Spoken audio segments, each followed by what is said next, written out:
Here at the Wisconsin Maritime Museum, and I am so glad to welcome all of you to this month's Think and Drink. So Thursday Think and Drinks are a monthly free speaker series that happens here at the museum. They happen on the first Thursday evening of every month. And this year, in celebration of the USS Covia's 80th launch anniversary, we are doing a full year of interesting and often untold stories from World War II. So if you like this, hopefully there are other ones on our program coming up that you guys will be interested in. So I encourage you all to check out our calendar.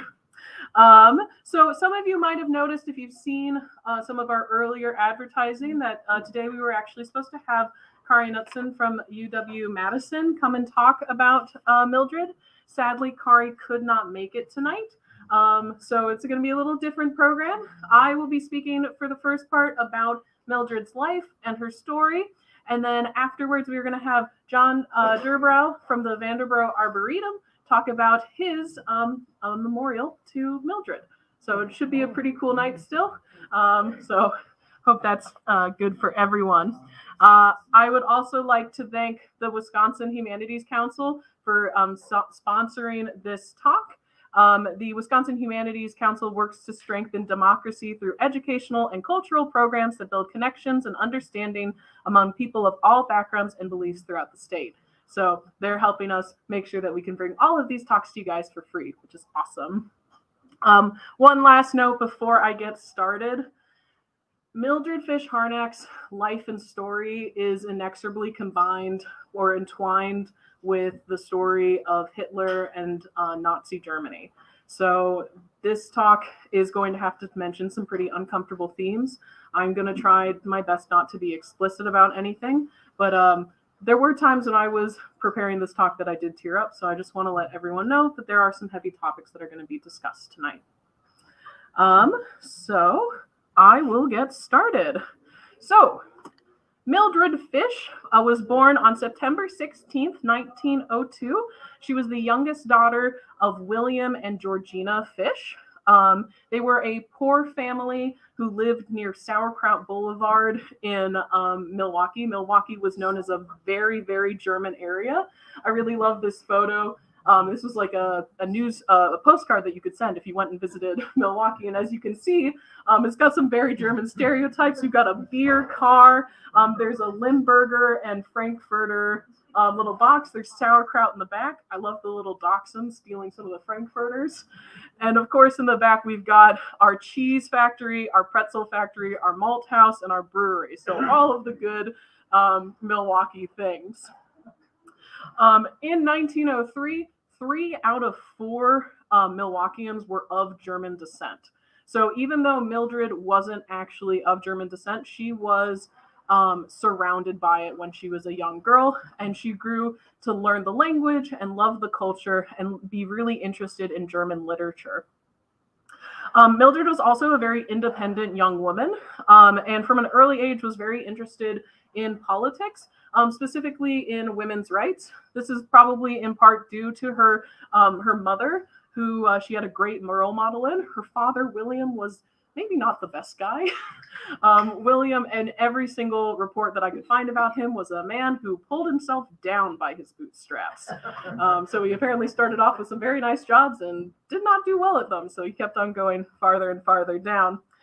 So that meant that Georgina actually separated from him when Mildred was quite young, but they stayed in Milwaukee until William died.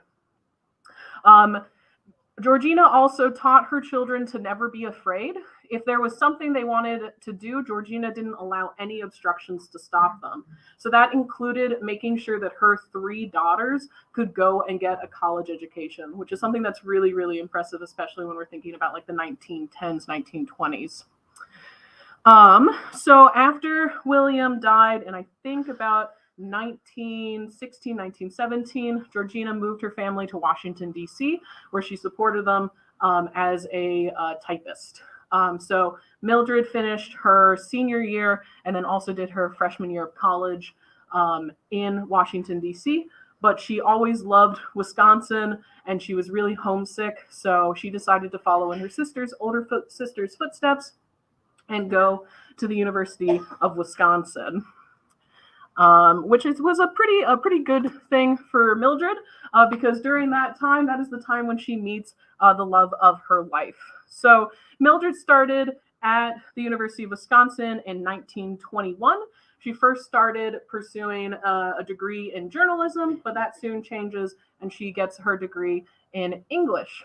Mildred was known for 2 things on campus. She was first known as an incredible beauty. Everyone talks about how beautiful she was, her beautiful, like her neck and her blonde hair, and just how composed she was. She apparently held herself with a lot of stature, and that really affected people when she'd walk into the room. Besides that, she was also known for being incredibly smart. So she wrote for literature magazines, multiple of them. And there's one very famous story where apparently after she graduated a beginning classics class, a professor asked her to come on in, and she recited the first book of the Iliad completely in Greek with no prompt at all. So everyone, she had a great mind. So she got first her bachelor's and then her master's at Madison, and she stayed on to teach literature. In 1926, she meets and falls in love with a Rockefeller scholar named Arvid Harnack. Arvid Harnack comes from a really, really important and well-known, intelligentsia family. So he's from a very professorial kind of family. His father is a very famous professor, or his father was a very famous professor in Germany, as well as his uncles. One of his, I think it's his great uncle, was like the philosopher for the time period. And in Germany at that time, the educational, like the intelligentsia, the intelligentsia, the very smart people. I really can't find that word right now. Intellectuals. Thank you so much. It's just on the tongue. The intellectual elite. That's what I meant to say. Are one of the more important people. They're almost the people held in highest esteem in Germany. So this is he's coming from a very, very influential family. So Arvid at the time is an economist, and he comes to Madison with one of his 2 doctorates already in tow. And apparently the way that they met is that he was on campus and he was trying to find a class, and apparently got turned around a little bit and ended up in one of Mildred's English classes. And he is just awestruck by her. So at the end of the class, he goes up to her, he apologizes for the interruption, and then he also apologizes for his bad English. And she apparently responds in German and goes, "Oh my God, I'm so sorry. My German is also really bad." And so they decide together that they are going to study German and English together, and that apparently blossoms into a beautiful romance. They get married in Wisconsin on August 7th, 1926. And while they were at the University of Wisconsin, they were part of a group called the Friday Nighters. The Friday Nighters are well known because they were they discussed the Wisconsin idea. So they came up with arguments for state unemployment insurance, workman's comp, minimum wage, and progressive income taxes. So this is a couple that is already very much thinking politically and seeing the world around them. So in 1929, Mildred moves to Germany with Arvid. When she moves there, she becomes very, very close with Arvid's family. Apparently, his sister Inga was known as kind of Mildred's twin, not only because they kind of looked alike, but they were very similar and they got along just famously. When she gets there, she also starts on her doctorate because this is a whole family of intellectuals and she's got to raise herself up as well to the level of everyone else. And she also gets a really, really fancy professorship. She becomes a professor at the University of Berlin, where she's teaching American literature. She's one of the first Americans to be on the staff, and that staff included people like Albert Einstein. So it was said that, while other people were trying to hope that the end of their career ended at the University of Berlin, she started hers there. It was very, very impressive. Sadly, when Hitler comes to power, she is fired from the University of Berlin because she is not Nazi enough. But that actually works out for her resistance fighting because she starts working instead at a night school. And this night school allows her to meet with a whole bunch of different people from a whole bunch of different walks of life. So that actually works out better for her. When she and Arvid are living in Berlin, they are also in the center of the American expat community. And so she becomes very good friends with a lot of people, a lot of very important people in the American embassy. And that is also really important. It's important to understand the time period that Mildred is coming into when she moves to Germany. At the time, Germany was in the Weimar Republic. This is right after World War I, right before Hitler rises to power.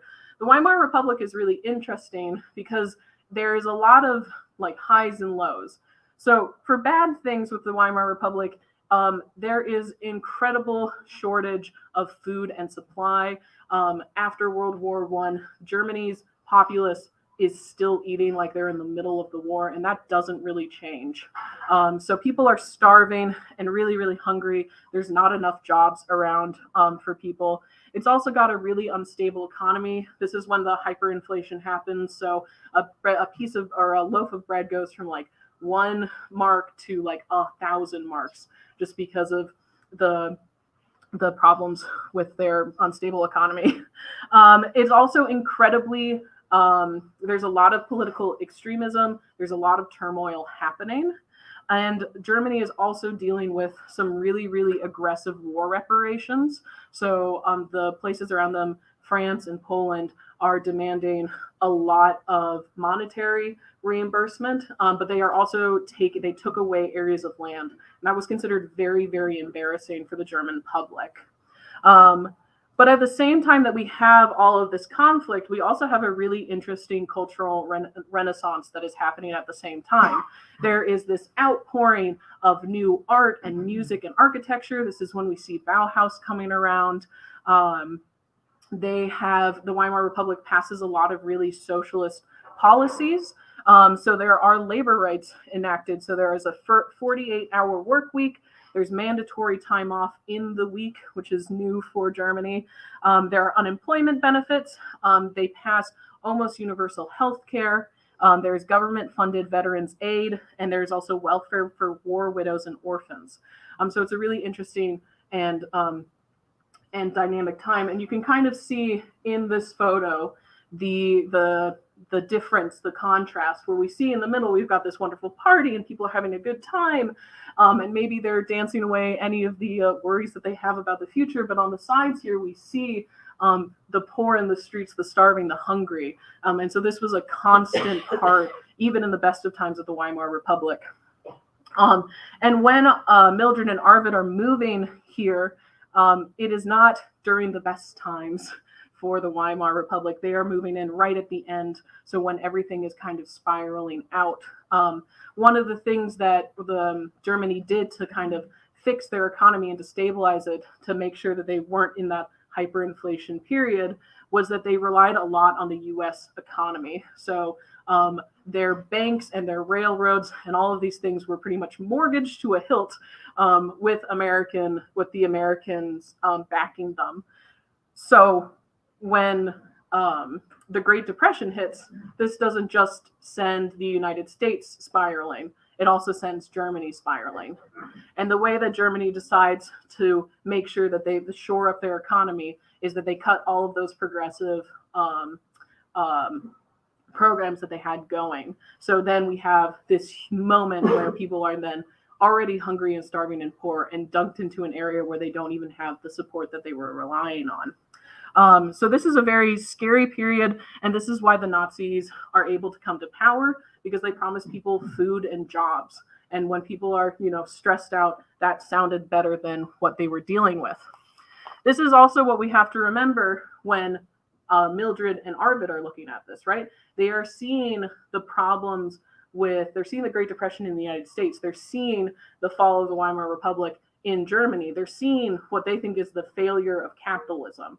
And so they are looking around, and, Arvid is an economist. Mildred is growing up in an area where there's also a lot of socialist policies being enacted. And they look to Russia. And Russia at the time had just had their communist takeover. And Russia was doing a great job publicizing how good of a time they were having. And it was fantastic. And there are definitely no problems with it at all. And any of the problems that might have been coming up were just passed over, just not thought of as, just rumors to kind of dispel this new and innovative way of thinking, this new economy. Mildred was also really drawn to communism because when the Soviets take over, they start enacting a lot of women's rights. So women have equal pay. They have their ability to own their own money. It's easier to get a divorce. They teach a lot about birth control, and there's an ability to have abortions. So this is something that is very interesting to Mildred. So Mildred and Arvid are very interested in kind of seeing what they could do. They don't super love everything about Russian communism, but they think that Germany could do a lot better of a job. And so they're really German communists. So for them, and this is Arthur Koestler is a contemporary of Mildred and Arvid. Communism was not a fashion or craze. It was a sincere and spontaneous expression of an optimism born of despair, an abortive revolution of spirit, a misfired renaissance, a false dawn of history. To be attracted to the new faith was, I believe, an honorable error. We were wrong for the right reasons. So they're reacting to what they're seeing, and they're really just trying to find a better way. So when Hitler rises to power, Mildred and Arvid have two options. They can either flee or they can stay. And they were very aware of their place in society, right? That they had a lot of power, they had a lot of ability to maybe make sure that Germany wasn't just going to be stuck under Nazism. They really, really, really didn't like Hitler. They didn't like the way that he was taking Germany, and they loved Germany above all else, and they wanted Germany to do well, and they didn't want to see Germany in the hands of this monster. So they decided to stay. As Arvid said, we have to stay in this country. Here's where our biggest enemies are. If we go, who will remain? And Mildred said the same kind of thing. It's not a question of how dangerous it is. I've got work to do. I'm not going. They knew that this was going to be dangerous. They knew the potential consequences of staying, but at the same time, they could actually do something to help. They could fight. So the way that they decided to fight was to fight it from the inside. So they both joined the Nazi Party, and Arvid ends up working in the Ministry of Economics, and Mildred continues her work at the night school. The night school is really important for Mildred because that is one of the places that she can find people who might be sympathetic to her cause. So she gets a lot of lectures that are kind of leading and seeing how people react to those lectures. And if they seem like they might be favorable, then she'll start, talking to them more and then trying to bring them into the circle. So when we're thinking about the Harnack's types of resistance, there's really two forms. They are providing both information to the Americans and information to the Soviets. So for the Americans, as we talked about before, they have very, very close connections to the American embassy.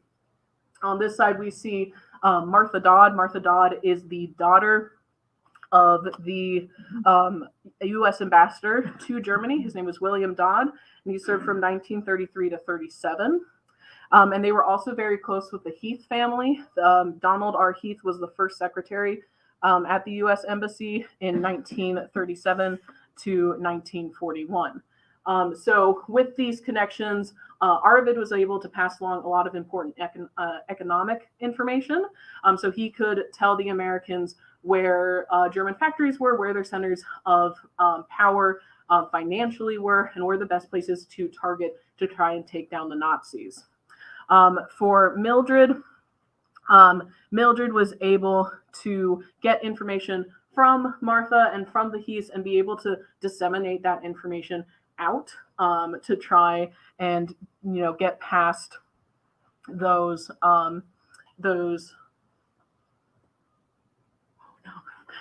restrictions on information that the Nazis had. Yes, the censors. Thank you. She also used her close connections with the embassy as well as her own American visa to help, or her own American passport to help Jews get out of Germany. We know at least there's one confirmed person she saved. His name was Max Tau. He's a writer, editor, and publisher, and he credited Mildred for getting him into Norway where he was safe. And we think that there were countless other people that she helped as well. We think that their trips to Norway, Copenhagen, Paris, and London were all covers to help people escape. Mildred also worked as a translator during the time, and that gave her a lot of access to rationed ink and paper, which helped her both make flyers to disseminate information as well as make fake visas to get people out of the country.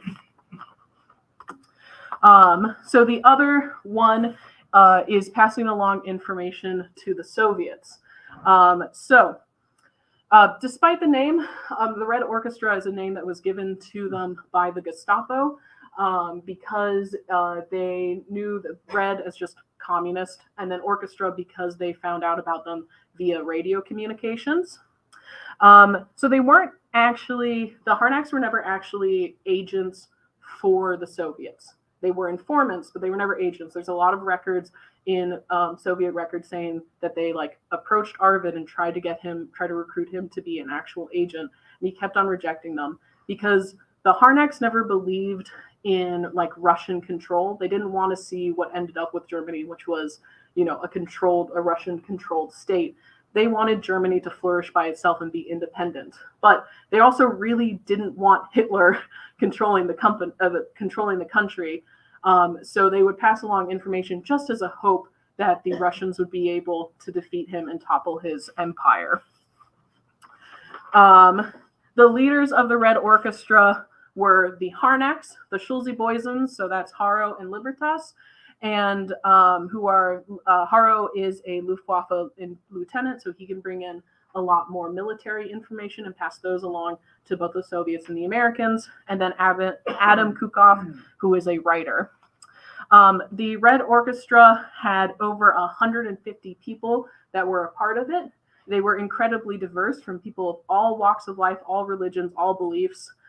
Their ages ranged from 16 to 60 or 86, and 40% of them were women. So this was one of the largest resistance groups in Germany at the time. I will admit, the next slide gets me really annoyed because the way that the Red Orchestra, the way that the Harnacks were discovered was because of some really bad, spy work by the Russians. The Russians gave the Red Orchestra a series of radios to try and send out information, but they never really taught them how to properly use them. So they never really had a successful time passing along that information. And the Russians got really frustrated with this and really worried that they weren't getting any contact from their spies in Germany.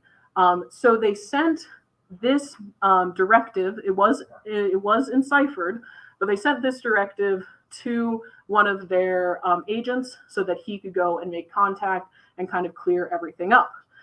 As you can see in this directive, it has full names as well as the street that they live on, the telephone numbers that they have. For Adam Kukov, there is the second stairwell on the left top floor, and then tell them exactly that they've been sent by Arvid and Haro. And if you can't find Adam, you should go to Haro and Libertas and then their whole street address as well. So this is pretty damning evidence. And when the agent Anatoly Gurovich, also known as Kent, got this directive, he said they've gone crazy, because this was a crazy breach of protocol to be this blunt in a message, even if it was enciphered. And the cipher was broken by the Gestapo. And so the Nazis now had the names of the leaders of the Red Orchestra.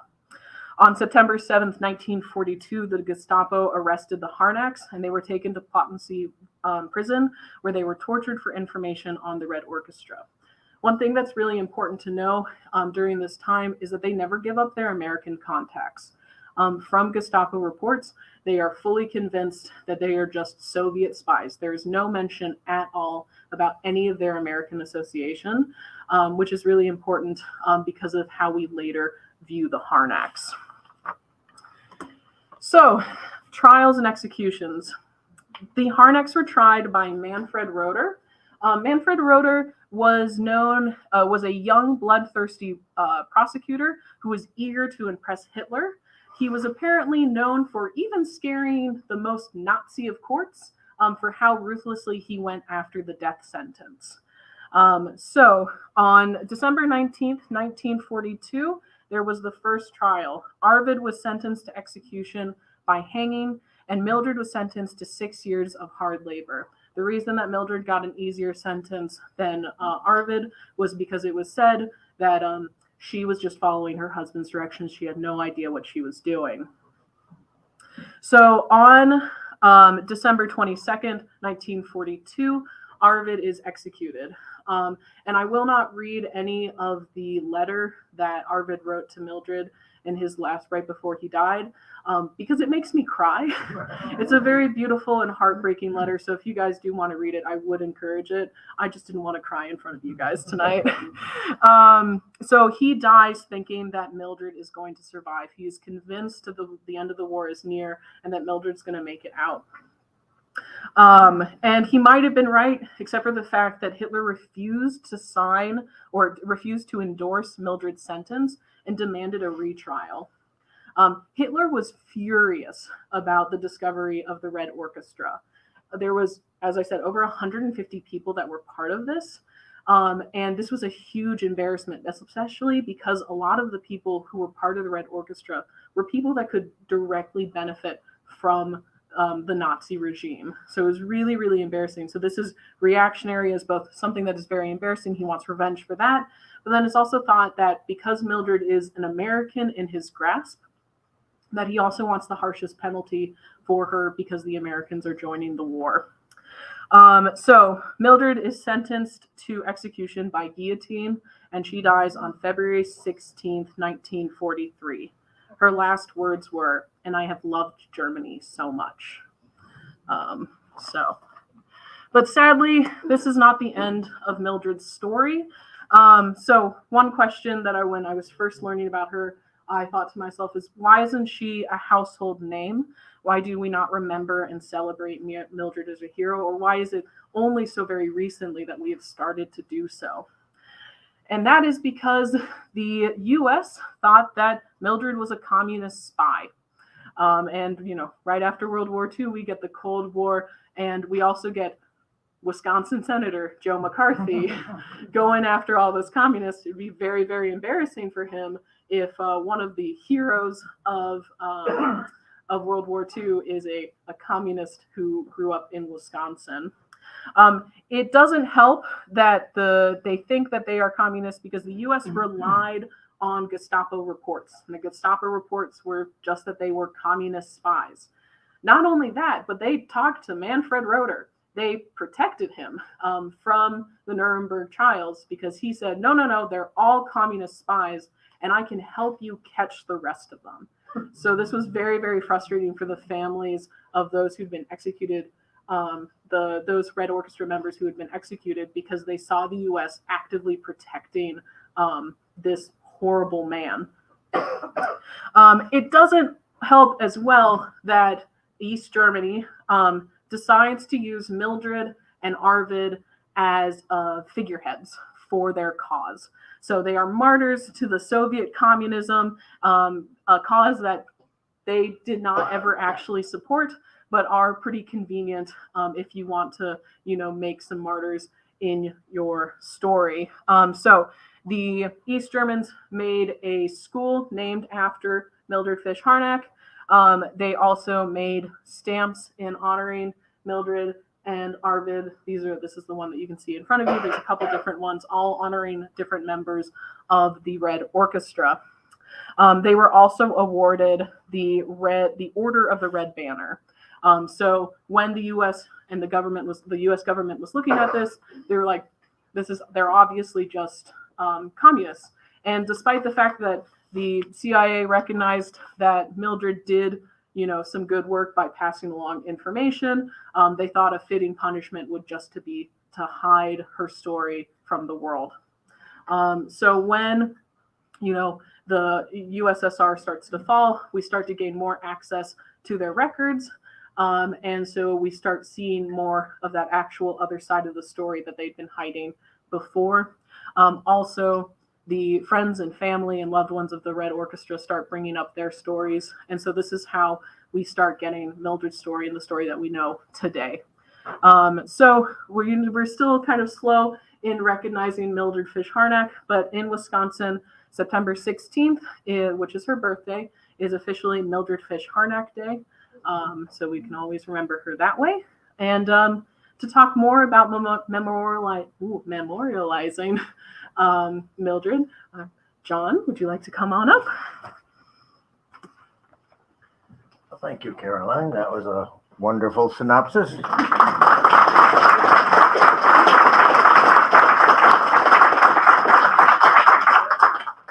So now nobody needs to buy the book.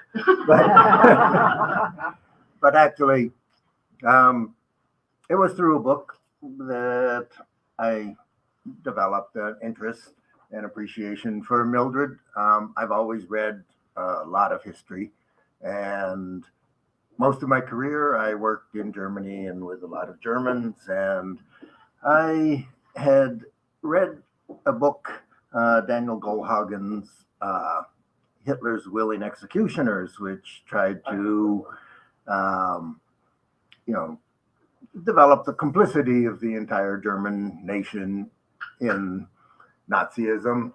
And that didn't really square with the Germans I knew and worked with. So I was very curious about that. I saw a title, Resisting Hitler, and I was, intrigued. So I picked it up just to see if there was, another side of the population, because history never brings it up. And I guess there really wasn't too much.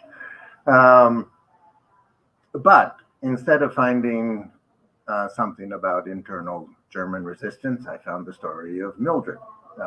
So there, and at that time, well, that was in 2007. And I was living in Chicago, but also living up here on the lake. And so I was just astounded that there was no recognition of Mildred in Wisconsin. It seemed like, Wisconsin celebrates cheese and bratwurst and, everything in the world, but they just were ignoring somebody whose story was so heroic and so poignant and, spoke so highly of Wisconsin ideals. So I decided that I would do a memorial for Mildred. And at this point in time, my career kind of involved, going to clients and saying, I know this is your $100 million building, but I'm going to tell you what it looks like, and I'm going to tell you how it's laid out, and I'm going to pick the colors too. And so I went ahead and designed a memorial, stele, a very subtle, I thought dignified, moderately anthropomorphic column, and I had one of these made at 8.5 feet high, and 6 of them made at this size as maquettes. And then I went out to Madison to look around for a site, and so I thought I had found the absolutely perfect location in front of the Department of Women's Studies, overlooking Lake Mendota, and there was a nice lawn. So I went in and I said, okay, here it is. I've got this sculpture and I have these 6 maquettes, and you should have a fundraiser and auction off the maquettes to pay for the installation of this sculpture. And perhaps it was because it was me in the Department of Women's Studies, whatever. They were very cool to this idea. And that really went nowhere. So I started looking at other places in Madison. And I had a friend here, John Bruchot, who did some renderings of the sculpture in some of these other locations so I could present the idea. And I hadn't known it, but he put it on Facebook.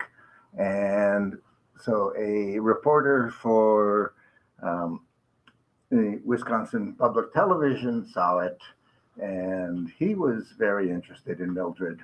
So he contacted me, and he came out and did a little film and a story, but then he changed jobs and that died.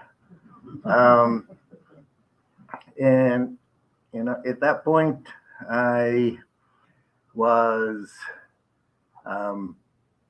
I had this thing sitting in my yard, and I was getting worried it was never going anyplace. So I um, had contacted other places within the university system, and that's where I first came across the understanding that the university was still viewing Mildred very much as a traitorous soul to be squelched rather than recognized, even in 2000. Um, and Joel had gone to see several people at the university, and he told me that in one meeting, one of the senior chancellors of the university just said, "Not that woman again," and so I had really seen that the door to a placement on the university campus was closed, and so I actually went in the highway department and picked up all the maps. I was looking for a street end or a little cul-de-sac or a roundabout, some little leftover piece of property in a prominent area where that I might buy and um, do a little park. But I wasn't able to find anything there either. So it was here for quite some time. I contacted um, Manitowoc to see if they would like it on Mariners Trail, and they didn't. And um, so I was really kind of at a loss as to what I might do with it. I was thinking I would just take it out to my farm and put it on a hillside and let it be an enigmatic testament that nobody would really understand what it was there for. And however, I had a very good friend in Milwaukee. Jill Sebastian was president or head of the sculpture department at MyAd.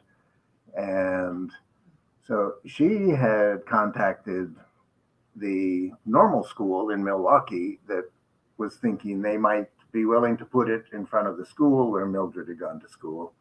I went down and visited it, and it was a pretty ratty, rundown looking place. I just wasn't excited about that. But then later she was in Madison and talking to the head of the city arts commission about another installation she was doing. And so she brought up my story to Karen Wolf. And Karen was deeply interested. Karen saw Mildred as a real soul sister. And so she embarked on a several year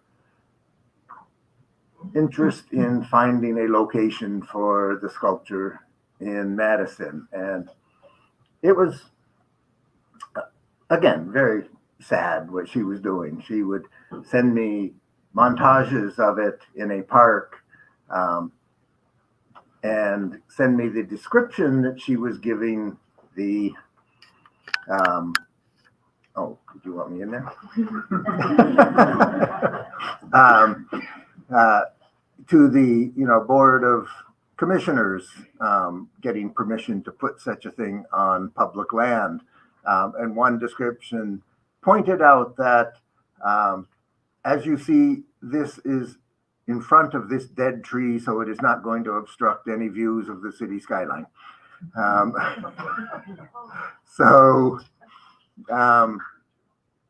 but that was, several years. I would go down every now and then and look at a new location, and none of them really panned out. And then she called very excited one day, saying she had found a site in Marshall Park on the lake, not Picnic Point, where everyone agreed it might go, but at least on the lake.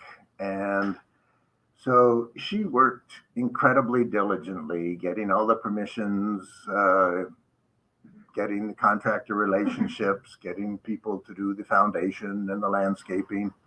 And we got it installed in this location. And during that process, Joel came back and he started filming, and he did do a very nice special that was aired on public television several times. And every now and then I still get stopped in a store with somebody saying, "Oh, you're John Durbrow." And I go, "What?" Anyway, they saw me on the TV. So it's, anyway, that was very gratifying. But once the city got on board with locating this, then the university jumped on board too. So the opening, we had the provost from the university attended, and Karen had coordinated it so that Wisconsin is a sister state to the state of Hesse. And so there were 20 people from a German delegation at the university for a conference. So they were all at the dedication also. And the it was actually very well attended, very nicely done. And the German delegation decided that they wanted to have the same piece installed in Germany. Wow. To bookend Mildred's interests and career. And so I donated to them the artistic copyright, and they produced the identical sculpture and had it installed in Gießen, which is right there. And they were very interested that it be made of local stone. And their local stone looks very much like the black granite that I had picked anyway. So anyway, I thought that all worked out very, very nicely. And, I can't thank Karen enough for, running the course with this. But the initial sculpture was made in 2007, and it wasn't until 2018 that it was installed.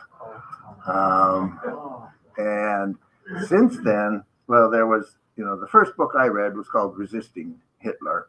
There's another book called Defying Hitler.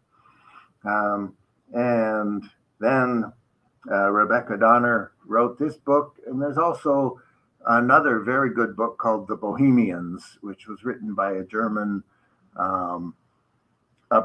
mainly about the Schulze-Boysen, Haro, and Libertas, but it gives a really good sense for the just the ambient political environment that they were living in. And it really is something you have to step way back to understand, because even though these books talk about them being in the resistance, they weren't really resistance. They weren't like French resistance fighters. They were political activists, and Haro and Arvid were definitely involved in espionage, but the rest of them were really just people trying to be alerting their neighbors about what they saw as a threat to German culture. So, they had, by the time they were all arrested, the amount of work they had done was publish 2 pamphlets, and they had put stickers over the posters that the Nazis had of a show trying to show Russian culture as decadent. And so they made little stickers that big, just mocking it with a counter about, well, this is Nazi culture. So for those acts, they all realized they were, risking their lives. This is like all of you here who have a F. Joe Biden sign in your front yard.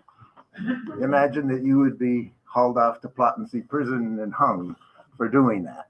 And it really, that type of environment, it's unbelievable to us. And that's another reason why I thought it was really so poignant that Mildred ended up here. I mean, imagine somebody from liberal Madison ending up in a situation where the cultural repression was so strict that it could actually be so draconian. She was really displaced in almost any way you can cite the idea of being, anonemic. And so she died alone and in a foreign land, a foreign place, foreign culture, foreign political climate. So I hope that the trend now to recognize Mildred for all that she did, kind of a quiet heroism, but her most heroic aspect of her life was that she stood up for her principles, not that she really did any more than that. And I think it's something we can all be inspired by.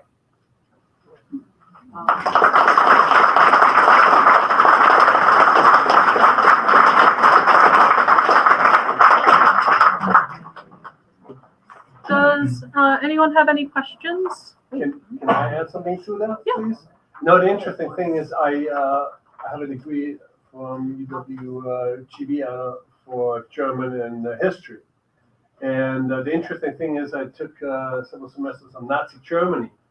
And they mention the Hans and Sophie Scholl, but they never mentioned her. As a matter of fact, I actually have the stamp, and I seen the stamp and I read, but I had no clue who they were because nobody talks about this. I know about the Red Orchestra, but I didn't learn this in the university system. So I think this is something that they should add because, like I said before, today I never heard of her at all, especially coming from the U.S., from Wisconsin. Like wow, it's a shock not to have learned about her. So I think the UW system is I think lagging behind on stuff like that. Like I said, like you said, it's probably because of communism background that they think it's communism, but they're not. And Sophie Scholl and Hans Scholl were not at all. They started out as youth going to the University of Munich and handing out literature, anti-Nazi literature. But everybody knows them, at least. I know that many of them know. Did you know of Hans and Sophie Scholl? Yeah, see, you know about them. Yeah. But did you know about her before that? No. See, same thing. And this is interesting. I think there should be more. Education about her, especially that she went to Germany, gave up everything. Yeah.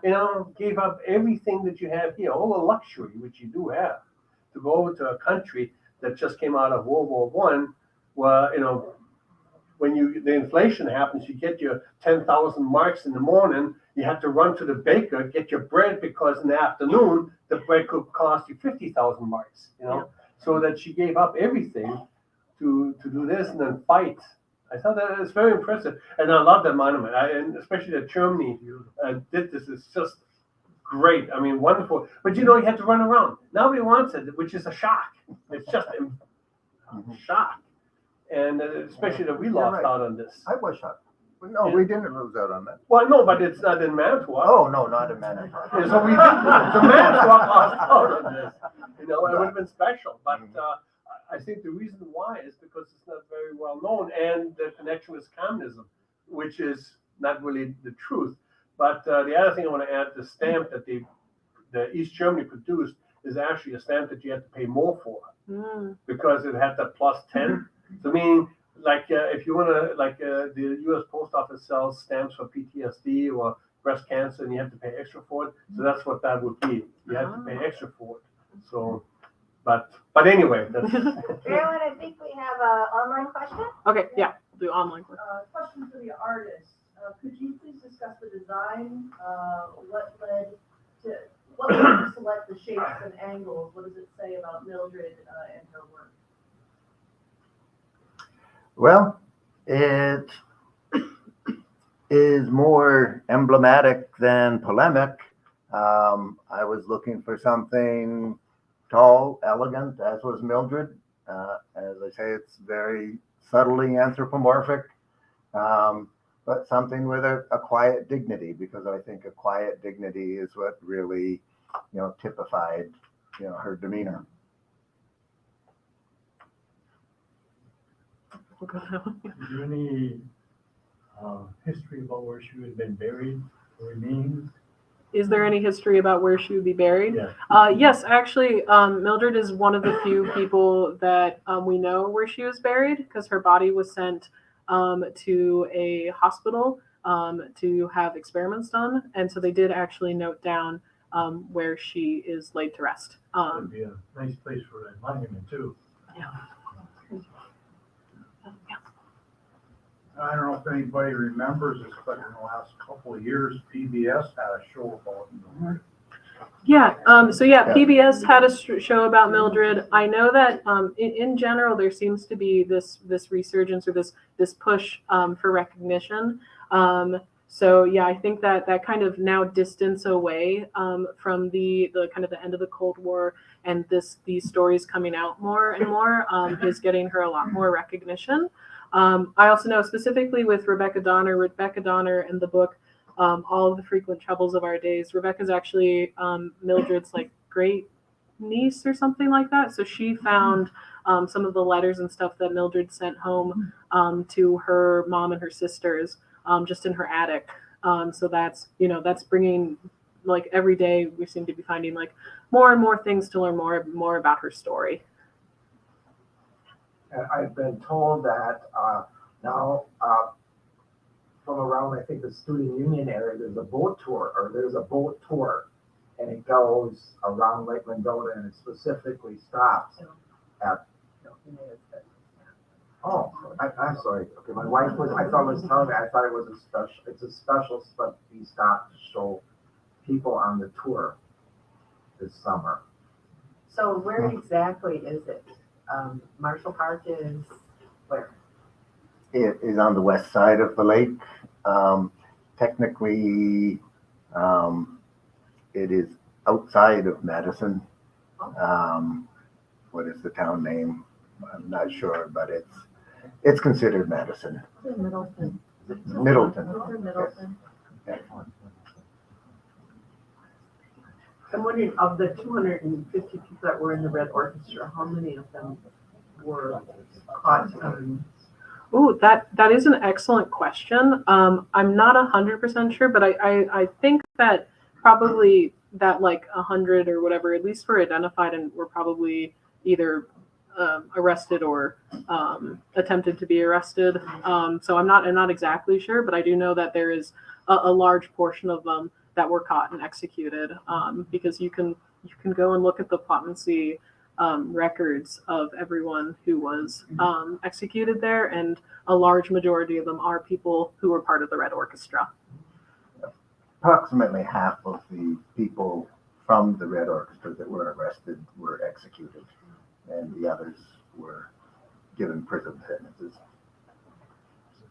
Earlier in your discussion, you alluded that they weren't spies, but they were informants. But that said, the demise of the couple, did that correspond with Barbarossa, Hitler? Actually, Haro had given Stalin advance warning of the launch of Barbarossa, and Stalin denied it, and said that Hitler would never do that.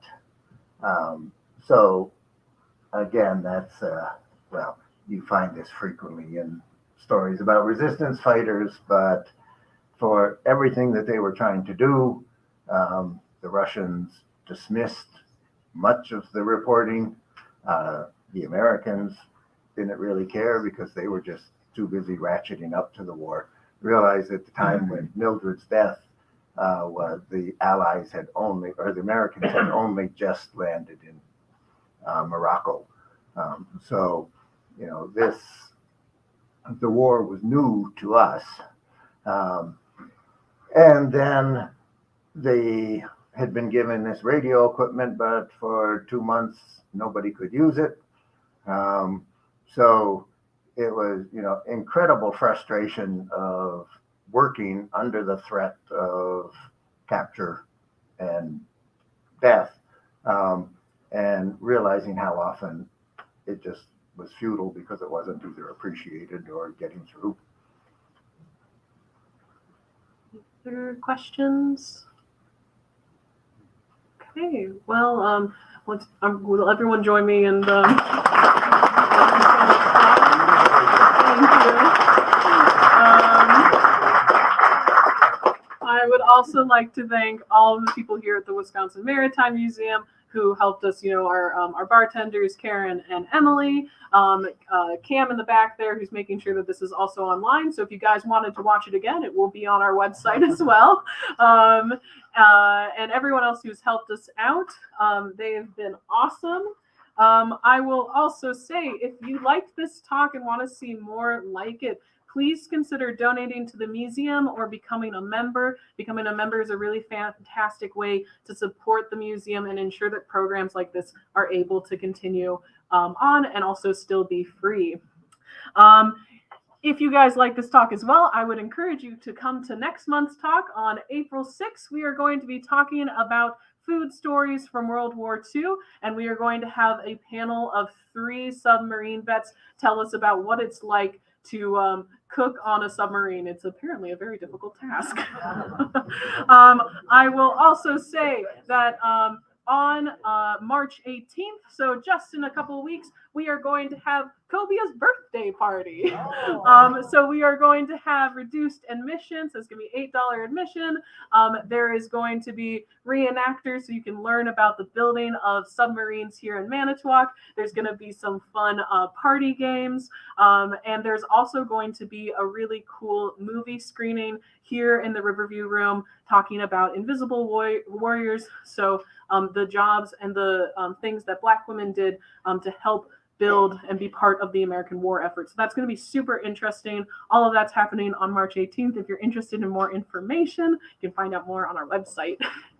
And one last thank you to Caroline, who's our program coordinator.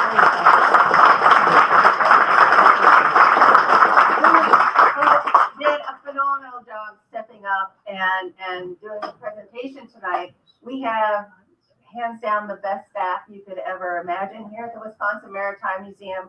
So like Caroline said, stay in tune with what we're doing here. We have fantastic programs all year long. She has 12 months worth of programs set on World War II, highlighting these different and interesting stories. I think you'll really enjoy them.